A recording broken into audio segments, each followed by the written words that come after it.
صدر کے لیے نامزدگی دی جائے کہ کون امیدوار ہو سکتا ہے جسے ہم پارٹی کا قائم مقام صدر منتخب کریں؟ میں محمد شہباز شریف صاحب کا نام پرپوز کرتا ہوں۔ ایک شاندار کارکردگی بھی ہے اور الحمدللہ ایک طاقتور بیانیہ بھی ہے۔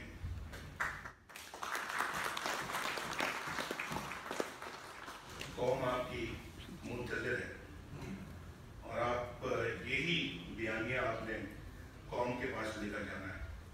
پی سی او کا حلف لینا اس ملک کے اندر سب سے بڑا جرم ہے اور وہ جج ہمارے خلاف اس طرح کے فیصلے دیں اور ہم سر تسلیم خم کر لیں، یہ تو پھر نواز شریف اس کو ایکسپٹ نہیں کر سکتے۔ میں شہباز شریف برائے صاحب کی اس تجویز کو اس طرح سے میں اس کی تائید کرنا چاہتا ہوں کہ میاں نواز شریف قائد پاکستان مسلم لیگ نون الحمدللہ یہ قرارداد میں یہ تجویز یہ اگر امینڈمنٹ لے کے آئیں کہ یہ انشاءاللہ تا حیات ہمارے قائد